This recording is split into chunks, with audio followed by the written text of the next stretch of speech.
नमस्कार, आप देख रहे हैं बोल के लब आजाद हैं तेरे, मैं अभिसार शर्मा।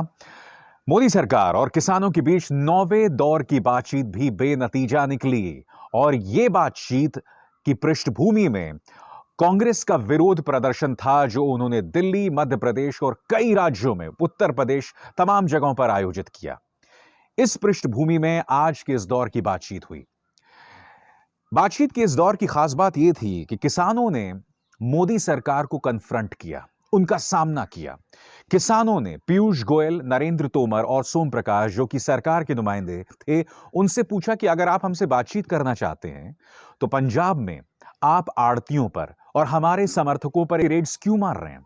दूसरी बात उन्होंने पूछी कि आखिर मनोहर लाल खट्टर सरकार किसानों के ऊपर एफआईआर दर्ज क्यों कर रही है। और आप जानते हैं इन तीनों ने उसके जवाब में क्या कहा कि हमारी ऐसी कोई मंशा नहीं थी। वाकई मुझे ये बात समझ नहीं आती कि मोदी सरकार और उसके मंत्री जो हैं वो किस दुनिया में रहते हैं, इनकी सोच क्या है। ये जो है कल्पना से भी विचित्र है। आप किसी के खिलाफ एफआईआर दर्ज कर रहे हैं, आप किसी पर लाठियां चलवा रहे हैं, आप बाकायदा इनकम टैक्स रेड्स मार रहे हैं और आप कहते हैं कि हमारी मंशा नहीं है। आप वो तमाम चीजें कर रहे हैं जो एक अत्याचारी जो है वो पीड़ित के ऊपर करता है, और फिर आप कह रहे हैं कि हमारी मंशा नहीं है। दोस्तों, ये बातचीत इस बात की पृष्ठभूमि में भी हो रही है कि सुप्रीम कोर्ट 4 सदस्यों की एक समिति घोषित करती है। दिलचस्प बात यह है कि ये चारों के चारों भारतीय जनता पार्टी समर्थक और इस किसान बिल के समर्थन में है। मगर अब खबर यह आ रही है कि उन 4 में से कई लोग शर्मिंदा होने लगे हैं और इसकी शुरुआत हो गई है क्योंकि भूपिंदर सिंह मान, जो इस वक्त आपके स्क्रीन पर हैं, इन्होंने यहां से इस्तीफा दे दिया और अपना नाम पीछे खींच लिया। और मुझे यह पता चल रहा है कि इनमें से कुछ और भी इस समिति से अपना नाम विथड्रॉ करा सकते हैं, शर्मिंदा होकर। और शर्मिंदा होना भी चाहिए, क्योंकि देखिए हकीकत यह है कि अगर आप एक कमेटी बना रहे हैं जिस पर किसान को भरोसा नहीं है, जिसकी मांग किसान ने नहीं की, तो जाहिर सी बात है उस समिति में आपको यह प्रमाण देना चाहिए कि आप ऐसे लोग रख रहे हैं जिसमें एक बैलेंस हो। यानी कि हो सकता है कुछ इस बिल के समर्थन में हो और कुछ इसके खिलाफ हो, ताकि एक बहुत अच्छा तालमेल बने। मगर जिस तरह से चारों के चारों pro government, pro BJP, pro farm bills थे, इससे स्पष्ट हो जाता है कि कहीं ना कहीं ये एक तरह का छलावा था। और मुझे याद है कि शिटकारी संगठन के अनिल घनवात से जब आज तक के कार्यक्रम में किसान नेता पुष्पेंद्र सिंह ने पूछा कि आपको किसने बुलाया, किसने समर्थन, आपको किसने जो आपसे संपर्क साधा था, इनके पास कोई जवाब नहीं था। ये कैमरे की तरफ देखकर जवाब भी नहीं दे पा रहे थे। इतना बड़ा छलावा है ये समिति जो कि सुप्रीम कोर्ट ने नियुक्त की है, और वो समिति अब बिखरने भी लगी है। बातचीत का ये दौर एक बार फिर बेनतीजा हुआ है। शुक्र यह है कि अब अगले दौर की बातचीत एक हफ्ते बाद नहीं बल्कि 19 तारीख को है। और आप जानते हैं इसकी पृष्ठभूमि में हो ये रहा है कि किसान जो है वो जबरदस्त शीतलहर का सामना कर रहा है। उत्तर भारत में नए सिरे से एक शीतलहर आई है। दिल्ली और उसके आसपास के इलाकों में रात का जो तापमान है वो 1 या 2 डिग्री है। तो आप अंदाजा लगा सकते हैं कि हमारे जो अन्नदाता हैं वो किन हालात में जी रहे होंगे। वो अन्नदाता जो है वो नाराज है क्योंकि उसको अब भी बदनाम किया जा रहा है। सुप्रीम कोर्ट में सरकार ये एफिडेविट जारी कर देती है कि इस आंदोलन में खालिस्तानियों का प्रवेश हो गया है। इसकी चर्चा मैं आगे जाके करूंगा, मगर इससे पता चलता है कि सरकार सिर्फ एक छलावा कर रही है। उसको ये डर है कहीं ये आंदोलन इतना ना बड़ा हो जाए कि उसके वोट्स पर असर पड़े, क्योंकि आप जानते हैं ये सरकार जो है सिर्फ वोट्स की सोचती है। कार्यक्रम में मैं आपको आगे भी जाकर बताऊंगा कि आखिर ये किसान अडानी अंबानी, अनिल अंबानी और मुकेश अंबानी से नाराज क्यों है। इस सरकार के अंतर्गत किस तरह का फायदा इन धन्ना सेठों को मिलता है, ये मैं आपको आगे जाके बताना वाला हूं। उसके लिए आपको लगातार मेरे साथ जुड़े रहना पड़ेगा। तो बोल के लब आजाद है तेरे में इस वक्त की जो बड़ी खबर हम आपको बता रहे हैं वो ये कि बातचीत जो है वो फिर से बेनतीजा हुई है। इस बीच कांग्रेस जो है बहुत जोरों शोरों के साथ इस मुद्दे पर उसने आंदोलन शुरू कर दिया है, क्योंकि कहीं ना कहीं उसे यहां पर राजनीतिक मौका दिखाई दे रहा है। और एक तरह से कहा जा सकता है कि गोदी मीडिया ने भी बहुत ही गंदा और घटिया प्रोपेगेंडा जो है किसानों के खिलाफ चलाना शुरू कर दिया है। यानी कि अब तक जैसे मैंने कहा ना कि मैं अक्सर कहता रहा हूं कि अब तक छात्रों को टारगेट किया जाता था, मुसलमानों को टारगेट किया जाता था, उदारवादियों को टारगेट किया जाता था, अब इनके निशाने पर किसान भी हैं। मगर अब मैं आपको लेकर चलना चाहूंगा, यह बताना चाहूंगा कि आखिर आज इस मुद्दे पर कांग्रेस किस तरह से सक्रिय रही। बोल के लब आजाद है तेरे, बोल ज़बां अब तक तेरी है। सच तो यह है कि किसान वाले मुद्दे से मोदी सरकार बुरी तरह से बौखलाई हुई है। यही वजह है दोस्तों कि शुरू से ही सबसे पहले तो इस आंदोलन को बदनाम करने की कोशिश की गई और उसके बाद उससे संवाद तो किया गया, मगर फिर आप सुप्रीम कोर्ट में एक हलफनामा दाखिल करते हो कि इस आंदोलन में खालिस्तानियों का प्रवेश हो गया है। और इस मुद्दे को समझ रही है मुख्य विपक्षी दल कांग्रेस। और जैसा कि आप इन तस्वीरों में देख सकते हैं, राहुल गांधी और प्रियंका गांधी पहली बार इस मुद्दे पर जमीन पर उतरे हैं और आज धरना प्रदर्शन जो है दिल्ली में, मध्य प्रदेश में और कई राज्यों में कांग्रेस ने आयोजित किया। इन तस्वीरों में देख सकते हैं कांग्रेस के नेता राहुल गांधी और प्रियंका गांधी पहुंचे हैं सिविल लाइंस, दिल्ली के उपराज्यपाल अनिल बैजल के घर के सामने धरना देने।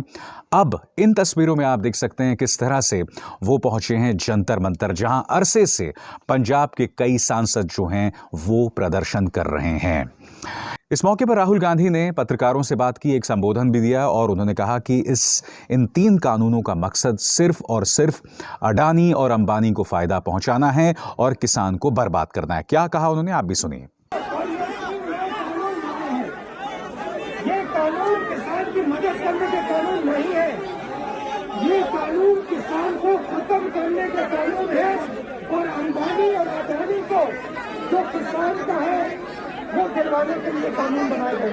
और आप जानते हैं कि जब वो तमिलनाडु गए थे तब भी उन्होंने सख्त शब्दों में कहा था कि कुछ भी हो जाए मोदी सरकार को इन बिलों को वापस लेना ही होगा। क्या कहा राहुल गांधी ने, फिर सुनिए आप। I am very proud of what the farmers are doing and I fully support the farmers and I will continue to stand with them. I raised their issue in a yatra in Punjab and we will continue to do it. Mark my words, take it from me, these laws the government will be forced to take them back. Remember what I said. Thank you. दोस्तों, एक बहुत ही अजीबोगरीब इत्तेफाक है। एक तरफ केंद्र सरकार जो है वो हलफनामा दाखिल करती है सुप्रीम कोर्ट में कि इस आंदोलन में खालिस्तानियों का प्रवेश हो गया है, फिर आप 9वें दौर की बातचीत भी करते हैं किसानों के साथ, और फिर समानांतर स्तर पर मानो एक क्यू ले लिया हो उन्होंने केंद्र सरकार के उस हलफनामे से, तमाम जो गोदी मीडिया चैनल्स हैं फिर से उन्हें खालिस्तानी बताना शुरू करते हैं। क्यों? उसकी वजह यह है कि किसानों ने लोहड़ी के दिन जो 3 बिल्स हैं उसे जलाने का एक तरह से फैसला किया था, जैसे कि आप इस वीडियो में देख रहे हैं। यही नहीं दोस्तों, आप इस न्यूज़ चैनल के इस प्रोपेगेंडा को देखिए, क्योंकि उन्होंने बाकायदा पूरा इस पर एक शो किया था और पूरा प्रोपेगेंडा किया था। फिर वही मृत्यु गीत, मोदी मर जा तू, जगह सिंघू बॉर्डर, मौका लोहड़ी का। लोहड़ी को नए साल की आर्थिक शुरुआत मानते हैं किसान। किसानों के नाम पर लोहड़ी जलाकर मोदी के मरने की कामना क्यों? मोदी के लिए मृत्यु गीत गाने वाले किसान या खालिस्तानी? और दिलचस्प इत्तेफाक यह है कि जिस पत्रकार ने राजनाथ सिंह से इंटरव्यू किया था और उसमें उन्होंने कहा था कि भाई आपके ही सरकार के कई जो नेता हैं वो किसानों को खालिस्तानी बताते हैं, वही पत्रकार एक न्यूज़ चैनल पर बैठकर कहती है कि जिस तरह से किसान जो हैं वो किसान बिलों को जला रहे हैं और उसके बाद उन्होंने मोदी के बारे में अपशब्दों का इस्तेमाल किया, ये लोग तो खालिस्तानी हुए ना। अजीबोगरीब बात नहीं लगती आपको? एक तरफ आप सरकार के रक्षा मंत्री से पूछ रहे हैं सवाल कि आपके नेता उनको खालिस्तानी बताते हैं, और दूसरी तरफ आप वही बात एक न्यूज़ चैनल में जाके कह रहे हैं। आज मैं एक सवाल पूछना चाहता हूं, अगर गाली देना, अगर बदमिजाजी करना एक पैमाना होता किसी को खालिस्तानी आतंकवादी बताने का, तो भारतीय जनता पार्टी के तो आधे से ज्यादा नेता आतंकवादी होते। क्या आप भूल गए कि कठुआ में एक 8 साल की मासूम के साथ रेप होता है और उनके 2 मंत्रियों ने बाकायदा बलात्कारियों के पक्ष में रैली निकाली थी? उससे बड़ा अपराध क्या हो सकता है? हाथरस की गुड़िया के साथ दुष्कर्म और उसकी हत्या हो जाती है और परिवार को लगातार जो है यातना वहां की सरकार देती है। और क्या मुझे आपको बतलाने की जरूरत है कि किस तरह का गाली गलौज भारतीय जनता पार्टी के नेता आमतौर पर करते हैं? तो क्या हम उन्हें आतंकवादी बता दें? मैं एक बात स्पष्ट कर दूं, मैं जिस तरह की भाषा का इस्तेमाल प्रधानमंत्री नरेंद्र मोदी के लिए उन किसान महिलाओं ने किया, मैं इसकी आलोचना करता हूं। ऐसा नहीं होना चाहिए, मगर आपको यह समझना होगा इसकी जिम्मेदारी भी काफी हद तक गोदी मीडिया के माथे पर है। किसान सिंघू बॉर्डर पहुंचा भी नहीं था और तुम लोगों ने उन्हें आतंकवादी बताना शुरू कर दिया था, खालिस्तानी बताना शुरू कर दिया था। यह कहां की इंसानियत है? उन्हें मौका तो दो अपनी बात रखने का। उन्हें पहले से ही बदनाम किया गया और फिर आप उन्हें लगातार बदनाम करते रहो। 60 से ज्यादा किसान उनकी आंखों के सामने मर चुके हैं। प्रधानमंत्री ने उस मुद्दे पर अब तक एक शब्द नहीं कहा। वो अपने सामने तमाम चीजें देख रहा है। किसान वहीं सिंघू बॉर्डर पर खड़े खड़े आत्महत्या कर रहा है।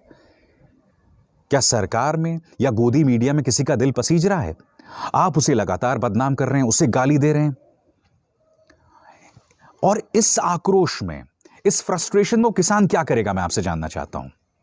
वो भी तो इंसान है ना। और इंसान क्या करता है? देखिए, जब इंसान को आप लगातार टारगेट करते हैं, उसे लगातार आप निशाना बनाते हैं, तो उसके भी तो सब्र की सीमा होती है या नहीं? होती है ना। सबसे पहले उस किसान को इंसान के तौर पर लीजिए, इंसान की तरह उसके साथ बर्ताव कीजिए, क्योंकि धन्ना सेठों के साथ आप क्या करते हैं वो तो हम सब देख रहे हैं। किसान को आप लगातार बदनाम करते हैं। और आपको क्या लगता है वो किसान गौतम अडानी, अंबानी को आखिर क्यों टारगेट कर रहा है? उसके लिए आपको कहीं और जाने की जरूरत नहीं है। सिर्फ आज इंडियन एक्सप्रेस के पहले पन्ने पर जाइए।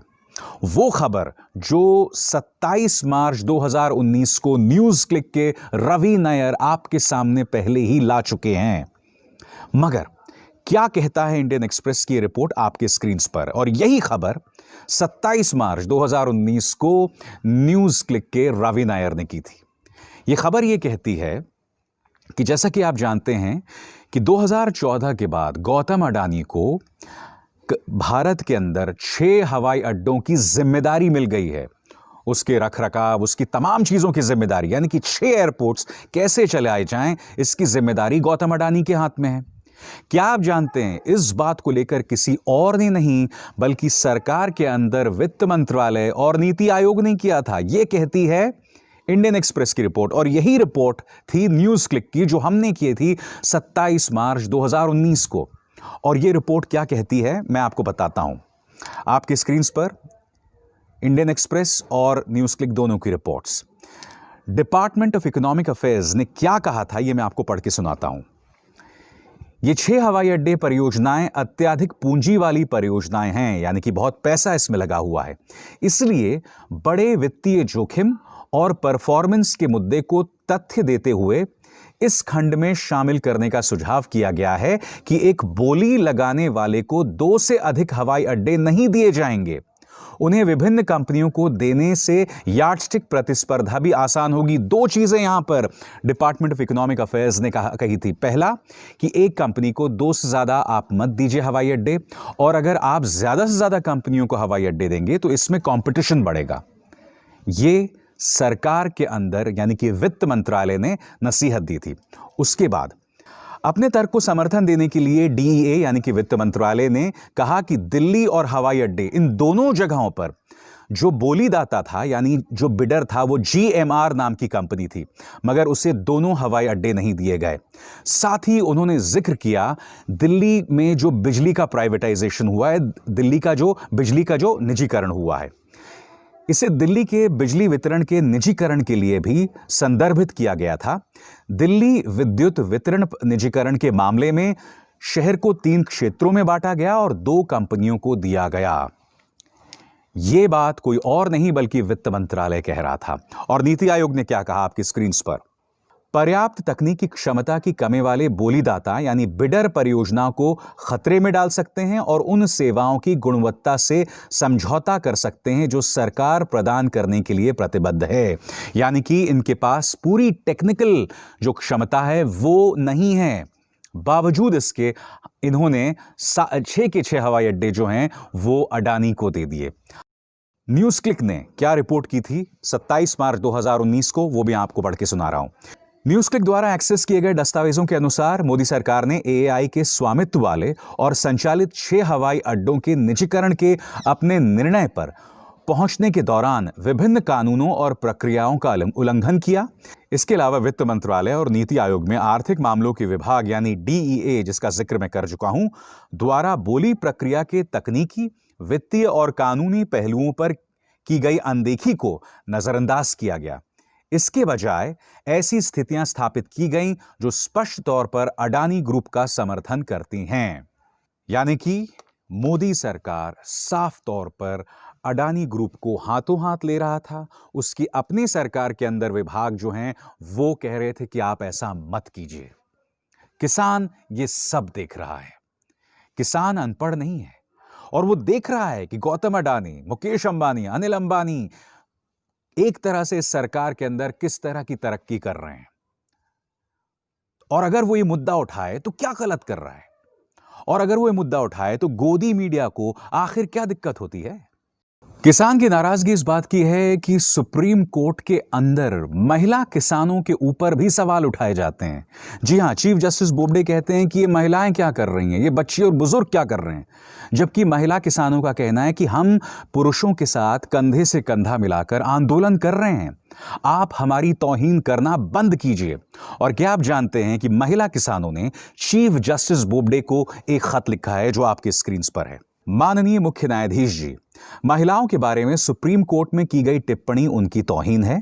महिलाएं कृषि के क्षेत्र में अहम दावेदार हैं, ऐसा कहकर कृषि के क्षेत्र में उनके संघर्ष का मजाक उड़ाया गया है। यानी कि जो बात सुप्रीम कोर्ट में कही गई, महिलाएं कृषि आंदोलन का दिल और आत्मा हैं और उनकी भूमिका पर सवाल उठाना निहायत ही शर्मनाक है। महिला किसान भाषण आयोजित करती हैं, पत्रकार वार्ता आयोजित करती हैं, बीमारों के लिए दवा का इंतजाम करती हैं और पुरुषों के साथ मिलकर खाना बनाती हैं। ये प्रदर्शन स्थल न सिर्फ कृषि कानूनों के खिलाफ खिलाफत का केंद्र बन गया है, बल्कि महिला सशक्तिकरण और बराबरी की जगह बनकर उभरी है। दोस्तों, ये ओपन लेटर सुप्रीम कोर्ट को महिला किसानों ने लिखा है। कितना पावरफुल लेटर है, कितना ताकतवर इसमें एक संदेश है कि आप इस तरह से तौहीन मत कीजिए। मुझे कहने में बिल्कुल भी हिचक नहीं है दोस्तों कि किसान आंदोलन कहीं ना कहीं सत्याग्रह के मायनों को बदल रही है। जी हां, एक सत्याग्रह हमने आजाद भारत के लिए जो स्वतंत्रता संग्राम हुआ था उसके लिए देखा था, और अब सिंघू बॉर्डर पर जिस तरह से किसान बैठा हुआ है, जिस तरह से वो अपने बात रखने की कोशिश कर रहा है, बावजूद इसके कि प्रचार तंत्र उसके खिलाफ है। क्योंकि दोस्तों, दिक्कत क्या है, अब तक हम क्या सोच रहे थे कि गोदी मीडिया या भारतीय जनता पार्टी का प्रचार तंत्र सिर्फ जेएनयू को बदनाम कर सकता है, अलीगढ़ मुस्लिम यूनिवर्सिटी को बदनाम कर सकता है, जामिया मिलिया इस्लामिया को बदनाम कर सकता है, मुसलमानों को बदनाम कर सकता है नागरिकता बिल के बहाने। हमने कभी ये नहीं सोचा था कि किसान जो हमारा अन्नदाता है उसे भी बदनाम किया जा सकता है।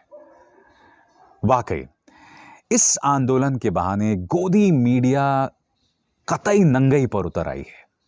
और मैं नहीं जानता हूं दोस्तों कि ये पत्रकार, ये एंकर्स, ये संपादक घर में जाकर अपने बीवी बच्चों का किस तरह से सामना करते होंगे। क्योंकि अगर आप किसानों के लिए इस तरह के अपशब्दों का इस्तेमाल कर रहे हैं, उसके खिलाफ एक पूरी भीड़ खड़ी कर रहे हैं, तो मैं नहीं जानता हूं दोस्तों कि आप इस देश में किस तरह का निजाम चाहते हैं, किस तरह का माहौल चाहते हैं। यह अपने आप में बहुत शर्मनाक बात है। तो बोल के लब आजाद है तेरे में, बस इतना ही। अभिसार शर्मा को दीजिए इजाजत। नमस्कार।